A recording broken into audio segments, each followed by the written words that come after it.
everyone, welcome to my YouTube channel Study Time with Priyanka. So today in this video we are going to start our 5th chapter of class 11 history book and the name of the chapter is Nomadic Empire. So सबसे पहले ये जो दो term है nomadic और empire, इन दोनों term को हम लोग समझते हैं, उसके बाद हम अपना चैप्टर को स्टार्ट करेंगे. सो नोमैडिक ये जो टर्म है ये आपने बहुत बार सुना होगा. सो नोमैडिक बेसिकली उन लोगों को कहा जाता है जो प्लेस टू प्लेस मूव करते रहते हैं, एक प्लेस से दूसरे प्लेस में ट्रैवल करते रहते हैं rather than living in one particular place. वो लोग एक प्लेस में नहीं रहते हैं ऑल द टाइम, बल्कि टाइम टू टाइम अपने सेटलमेंट्स को, अपने प्लेस को चेंज करते रहते हैं. वो लोग एक पर्टिकुलर प्लेस में सेटल नहीं रहते है. सो उन लोगों को नोमैडिक कहा जाता है.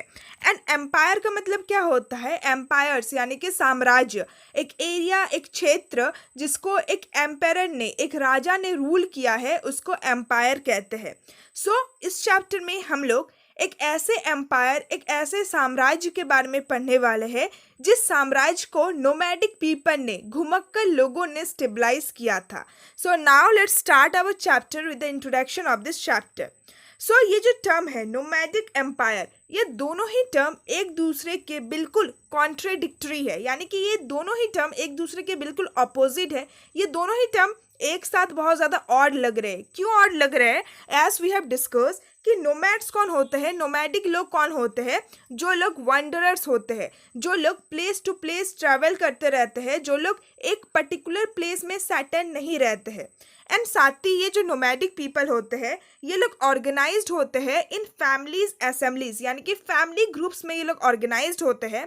एंड इनका जो इकोनॉमिक लाइफ होता है वो भी रिलेटिवली अनडिफ्रेंशिएटेड होता है, यानी कि सारे नोमैडिक लोगों का, जो नोमैडिक ट्राइब्स होते हैं, उनका जो इकोनॉमिक लाइफ, उनका जो इकोनॉमिक एक्टिविटी होता है वो हर एक लोगों का एक सा ही होता है, एक जैसे ही इकोनॉमिक एक्टिविटी को वो लोग फॉलो करते हैं. एंड उनका जो पॉलिटिकल ऑर्गेनाइजेशन होता है वो रेडिमेंट्री होता है. रेडिमेंट्री का मतलब होता है बहुत ज़्यादा सिंपल, बहुत ज़्यादा बेसिक. सो उन लोगों का पॉलिटिकल ऑर्गेनाइजेशन भी कॉम्प्लेक्स नहीं होता है, बल्कि बहुत ज़्यादा सिंपल होता है. सो ये सब कुछ हमने नोमैड्स लोगों के कुछ फीचर्स के बारे में जाना.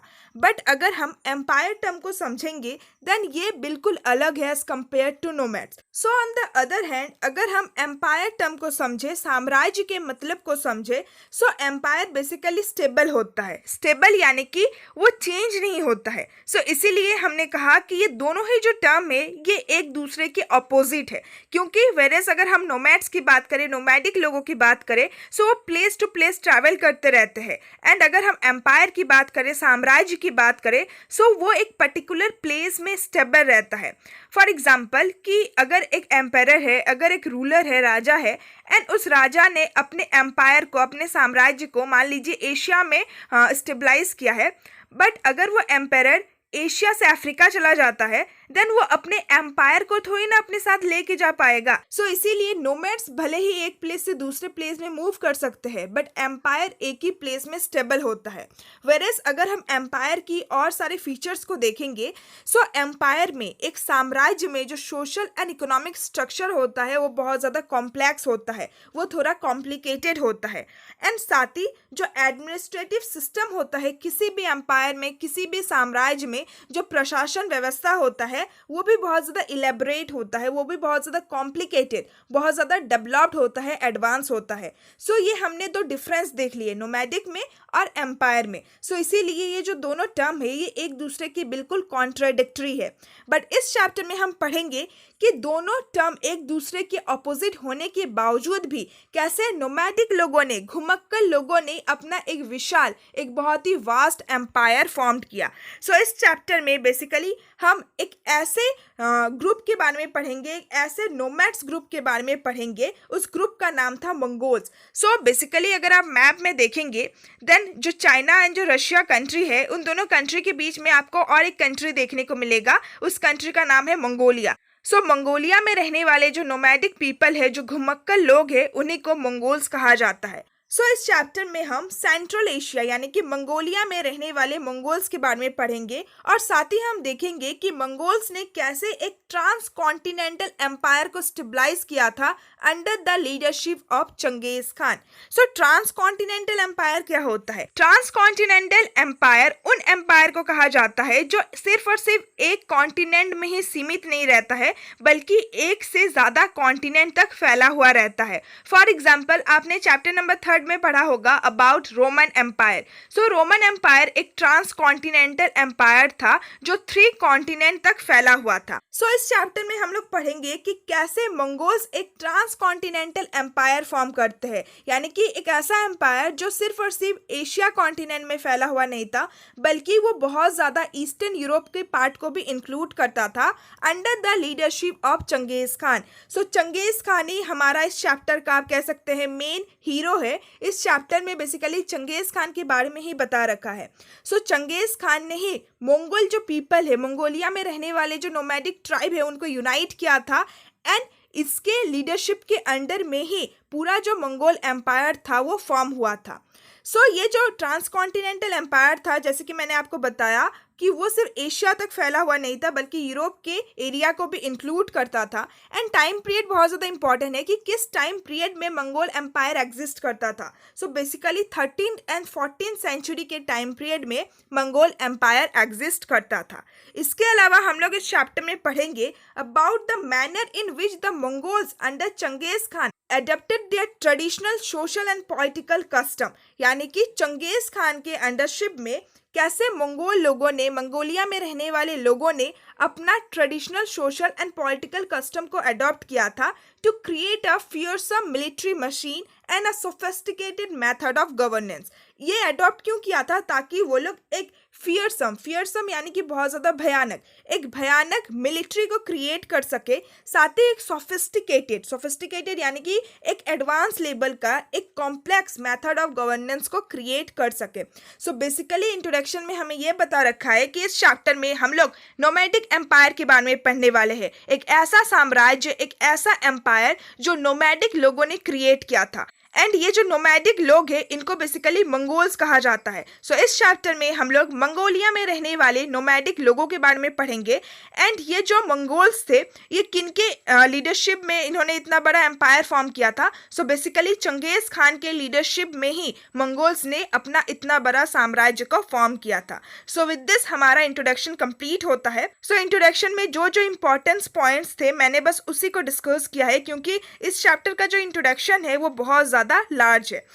विद दिस हमारा इंट्रोडक्शन कंप्लीट होता है। अब हम सोर्सेस के बारे में पढ़ेंगे। जैसे कि हर एक चैप्टर के स्टार्टिंग में हम पहले इंट्रोडक्शन को पढ़ते हैं एंड फिर सोर्सेस को पढ़ते हैं, यानी कि ये जो चैप्टर है आखिर ये किस बेसिस पे लिखा गया है, हमें नोमैडिक एम्पायर के बारे में जानकारी कहाँ से मिलता है, इस चैप्टर का सोर्स क्या है। सबसे पहले हम सोर्सेस के बारे में पढ़ेंगे, उसके बाद ही हम इस चैप्टर के फर्स्ट टॉपिक को स्टार्ट करेंगे। The step dwellers themselves as well produce no literature। Step dwellers किसको कहा गया है? स्टेप्स का मतलब होता है घास के मैदान। मंगोलिया ये जो एरिया है, इस एरिया में आपको बहुत सारे स्टेप्स देखने को मिलेंगे, बहुत सारे बड़े बड़े घास के मैदान देखने को मिलेंगे। एंड ड्वेलर्स का मतलब होता है निवासी। स्टेप में रहने वाले जो निवासी थे, यानी कि मंगोलिया के स्टेप में रहने वाले जो लोग थे, यानी कि मंगोल्स की बात की गई है यहाँ पे। मंगोल पीपल जो थे उन्होंने कभी भी अपना लिटरेचर को प्रोड्यूस नहीं किया, यानी कि उन्होंने अपने साहित्य के बारे में कभी भी नहीं लिखा है। इसीलिए मंगोल पीपल के बारे में, नोमैडिक सोसाइटीज़ के बारे में हमारा जो नॉलेज है वो बेसिकली दूसरे सोर्सेज से आता है, यानी कि मंगोल्स ने कभी भी अपने बारे में खुद नहीं लिखा, बल्कि जितना भी हम लोग मंगोल लोगों के बारे में जानते हैं, जितना भी हम लोग नोमैडिक एम्पायर के बारे में जानते हैं, वो बेसिकली हम लोग अलग अलग सोर्सेज के द्वारा जानते हैं। जैसे कि पहला सोर्स है क्रॉनिकल्स। क्रॉनिकल्स क्या होता है? क्रॉनिकल्स बेसिकली हिस्टोरिकल रिकॉर्ड को कहा जाता है। इवेंट्स के रिकॉर्ड्स को क्रॉनिकल कहा जाता है जो कि क्रोनोलॉजिकल ऑर्डर में लिखे हुए रहते हैं। क्रॉनिकल्स के हेल्प से हमें नोमैडिक एम्पायर के बारे में इंफॉर्मेशन मिलता है, मंगोलिया में रहने वाले मंगोल्स के बारे में इंफॉर्मेशन मिलता है। इसके अलावा हमारा जो सेकंड इंपॉर्टेंट सोर्स है वो है ट्रैवलॉग्स। ट्रैवलॉग्स क्या होता है?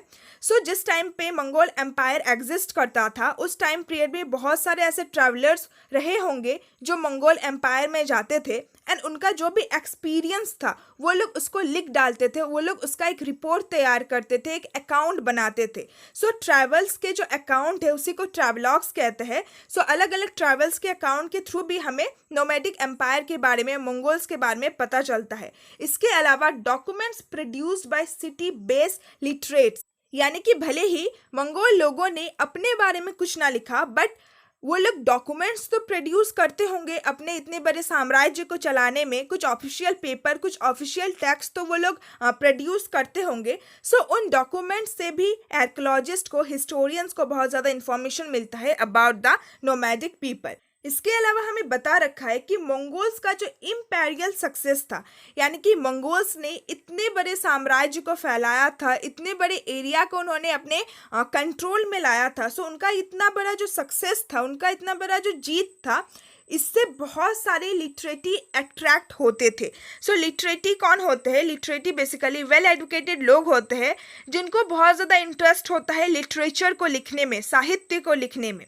सो बहुत सारे लिटरेटी बहुत ज़्यादा अट्रैक्टेड होते थे मंगोल्स की तरफ। सो इसीलिए वो लोग मंगोल्स के बारे में बहुत कुछ लिखते थे। सो उनका जो रिपोर्ट होता था उससे हमें पता चलता है अबाउट द मंगोल पीपल। इसके अलावा बता रखा है that some of them produce travelogues of their experience, यानी कि ये जो अलग अलग लिटरेटी है जो मंगोल्स के सक्सेस की तरफ अट्रैक्ट होके मंगोलिया गए थे, ये लोग अपने एक्सपीरियंस को शेयर करते हैं और अपने एक्सपीरियंस को ट्रैवलॉग्स के फॉर्म में लिखते हैं। सो इससे भी हमें बहुत ज़्यादा इन्फॉर्मेशन मिलता है। Other state to serve Mongol master, यानी कि बहुत सारे लिटरेटी ऐसे भी थे जो मंगोलिया में ही रह जाते थे और अपने मंगोल मास्टर को सर्व करते थे। This individual came from A variety of background, यानी कि ये जितने सारे जो लिटरेटी होते थे, जो ट्रैवलर्स होते थे, उनका जो बैकग्राउंड होता था वो सेम नहीं होता था, यानी कि एक ही रिलीजन से, एक ही बैकग्राउंड से ये लोग बिलोंग नहीं करते थे, बल्कि अलग अलग बैकग्राउंड से ये लोग बिलोंग करते थे। जैसे कि कुछ लोग बुद्धिस्ट होते थे, कुछ लोग कन्फ्यूजियन होते थे, कुछ लोग क्रिश्चियन होते थे, टर्किश होते थे या फिर मुस्लिम होते थे। सो अलग अलग बैकग्राउंड के लोग मंगोल्स की सक्सेस की तरफ अट्रैक्टेड होते थे एंड वो लोग मंगोल लोगों के बारे में लिखते थे। सो यही सारे हमारे सोर्सेस है, इन्हीं सोर्सेस के द्वारा हमें मंगोल्स के बारे में पता चलता है, क्योंकि उन्होंने अपने लिटरेचर के बारे में कभी भी नहीं लिखा है। सो अगर आप चाहे तो ये जो सोर्सेस का पेज है ये बहुत ज़्यादा बड़ा है। सो अगर आप चाहे तो इसको आप रीड कर सकते हैं। जो इम्पॉर्टेंट सोर्सेस था वो हमने डिस्कस कर लिया। सो नाउ अब हम अपने फर्स्ट टॉपिक की तरफ बढ़ते हैं and the name of the first topic is introduction. So इसमें हम लोग नोमैडिक एम्पायर के इंट्रोडक्शन को पढ़ेंगे, मंगोल एम्पायर के इंट्रोडक्शन को पढ़ेंगे। सो टॉपिक को स्टार्ट करने से पहले आप एक बार मैप को देखिए। सो इतना ज़्यादा जो एरिया आपको दिख रहा है ग्रीन कलर का, ये सारा जो एरिया था वो मंगोल एम्पायर हुआ करता था। सो तब से मैं बता रही हूँ कि मंगोल एम्पायर बहुत ही वास्ट एम्पायर था, बहुत ही बड़ा एम्पायर था। सो आप खुद ही देख सकते हैं कि मंगोल एम्पायर कितना ज़्यादा लार्ज था। सो आप देख सकते हैं कि ये जो पूरा मंगोल एम्पायर था ये ना सिर्फ पूरे सेंट्रल एशिया तक फैला हुआ था, बल्कि बहुत सारे ईस्टर्न यूरोप का भी पार्ट इंक्लूड करता था। सो इसीलिए इस एम्पायर को एक ट्रांसकॉन्टिनेंटल एम्पायर कहा जाता है। सो अब हम अपने फर्स्ट टॉपिक को डिस्कस करते हैं। सो 13th सेंचुरी के अर्ली डिकेड्स में, यानी कि 13th सेंचुरी के शुरुआत में यूरो एशियन कॉन्टिनेंट में जो दूसरे ग्रेट एम्पायर्स थे, यानी कि यूरोप और एशिया के कॉन्टिनेंट में जो अलग अलग दूसरे साम्राज्य थे, दूसरे जो इम्पोर्टेंट एम्पायर्स थे, उनको इस बात का रियलाइजेशन होता है, यानी कि उनको इस बात का एहसास होता है कि उनकी तरफ एक डेंजर आ रहा है। किनके द्वारा? By the arrival of a new political power in the steps of central Asia. Central Asia यानी कि ये जो मंगोलिया एरिया है, इस एरिया में एक नया पॉलिटिकल पावर उभर के आ रहा है, एक नया पॉलिटिकल पावर का अराइवल हो रहा है। सो ये जो एक नया पॉलिटिकल पावर का अराइवल था, ये यूरो एशियन कॉन्टिनेंट के जो दूसरे एम्पायर्स थे उनके लिए एक बहुत बड़ा डेंजर था, उनके लिए एक बहुत बड़ा खतरा था।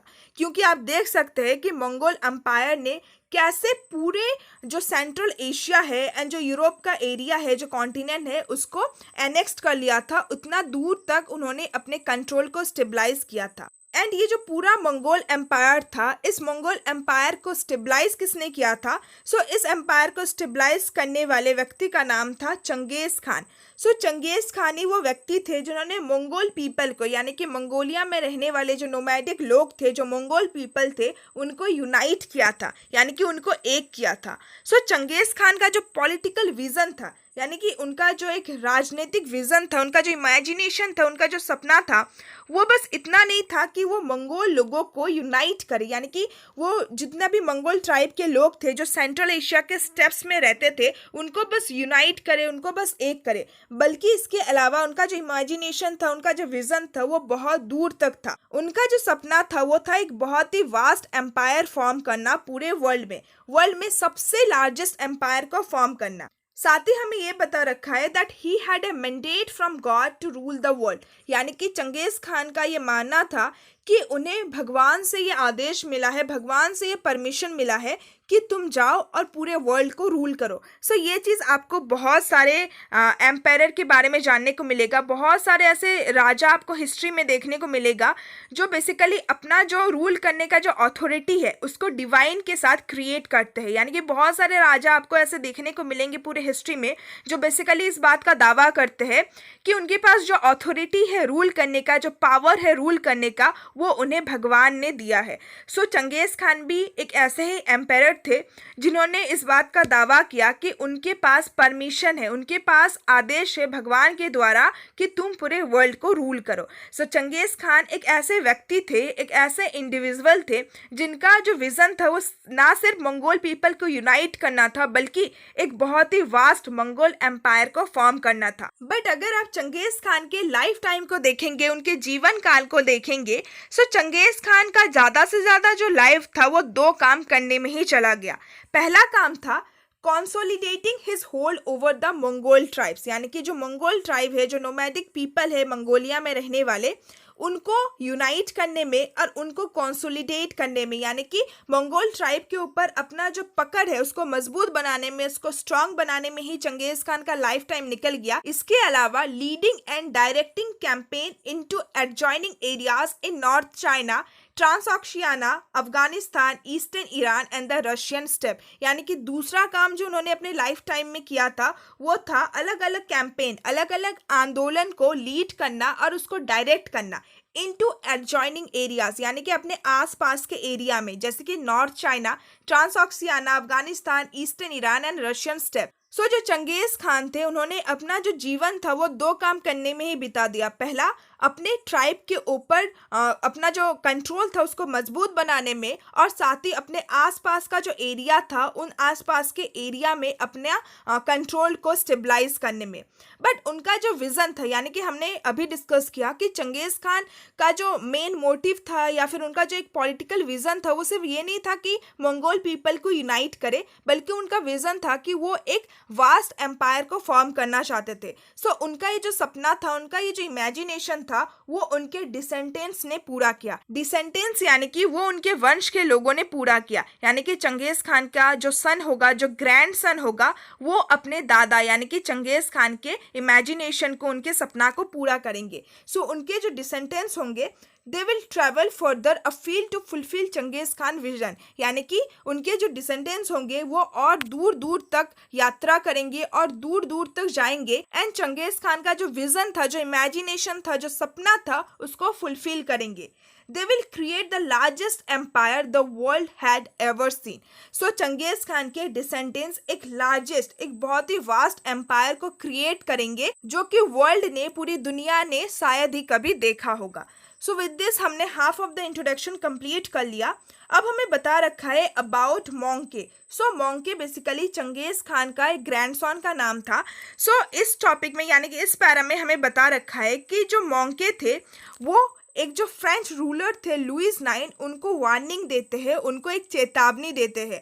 सो वो बेसिकली चंगेज खान का ही स्पिरिट था, यानी कि चंगेज खान का ही एक साहस था जिसकी वजह से उनका जो ग्रैंडसन था मोंगे, वो एक लुइस रूलर को वार्न करते हैं, उसको एक चेतावनी देते हैं। सो ये जो पैरा है, इस पैरा में बेसिकली मोंके ने जो लुइस IX को एक चेतावनी दिया था, एक वार्निंग दिया था, उसी को लिखा हुआ है।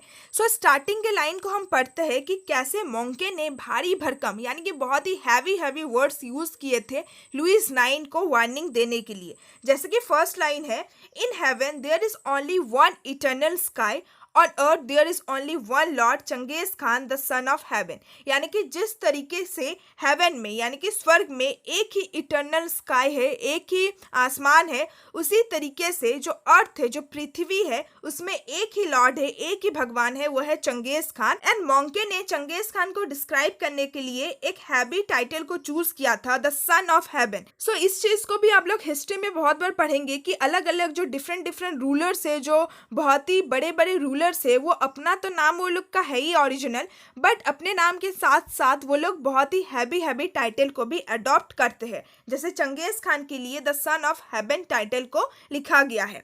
सो अगर आप चाहो तो इस वार्निंग को एक बार रीड कर सकते हो। इसके अलावा हमें बता रखा है कि ये जो वार्निंग मोंके ने दिया था लुइस IX को, ये सिर्फ और सिर्फ एक खाली धमकी नहीं था, बल्कि आप देखेंगे कि मोंके के अलावा चंगेज खान का जो दूसरा ग्रैंडसन था बाटू, उन्होंने 1236 से लेकर 1241 के टाइम पीरियड में बहुत सारे कैंपेन किए, बहुत सारे आंदोलन किए, एंड उन्होंने रशियन लैंड से लेकर मॉस्को तक पूरा डिवेस्टेट कर दिया एरिया को, यानी कि पूरे एरिया को नष्ट कर दिया, पूरे एरिया को अपने कब्जे में ला लिया। इसके अलावा पोलैंड एंड हंगरी के एरिया को भी उन्होंने सीज कर लिया, उन्होंने कब्जा कर लिया, एंड उन्होंने वेना के आउटसाइड यानी कि वेना का जो एरिया है उसके बाहर भी उन्होंने कैंपेन किया, उसके बाहर भी उन्होंने अपना पड़ाव रख दिया। सो आप देखेंगे कि कैसे चंगेज खान का जो विजन था वो खुद तो अपने लाइफ टाइम में कंप्लीट नहीं कर पाते हैं, बट धीरे धीरे उनका जो सन है, उनका जो ग्रैंड सन है, वो उनके विजन को कंप्लीट करेगा।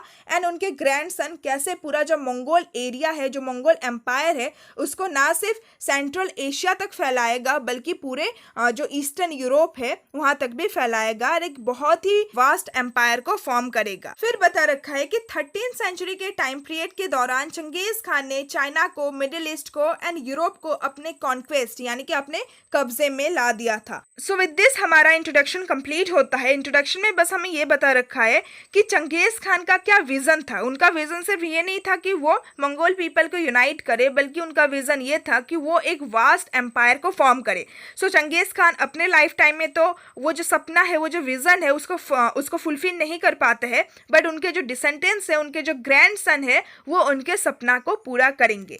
सो फिर हम आगे टॉपिक में पढ़ेंगे। हमारा जो नेक्स्ट टॉपिक होगा, उस टॉपिक में हम लोग पढ़ेंगे about the social and political background of the Mongols. Mongols का सोशल एंड पॉलिटिकल बैकग्राउंड क्या था, साथ ही हम चंगेज खान के लाइफ के बारे में भी पढ़ेंगे। हम देखेंगे कि आखिर ये मंगोल्स थे कौन, कहाँ पे रहते थे, और साथ ही हम पढ़ेंगे about the society and politics of the Mongols. Mongols के समाज के बारे में और राजनीति के बारे में पढ़ेंगे। सो आज का ये वीडियो हम यहीं पे एंड करते हैं। नेक्स्ट वीडियो में हम अपना नेक्स्ट टॉपिक को डिस्कस करेंगे। सो आई होप कि आज का ये वीडियो आप लोगों को बहुत ज़्यादा अच्छा लगा होगा। अगर आपको नेक्स्ट पार्ट चाहिए then please comment me down, and अगर आपको एक्सप्लेनेशन अच्छा लगा then please like my video, share my video with all your friends, and comment me down कि आपको मेरा एक्सप्लेनेशन कैसा लगा। And please subscribe to my channel for more videos like that, and please bell icon को भी touch कर लीजिएगा ताकि आपको नेक्स्ट वीडियो की नोटिफिकेशन मिल जाए।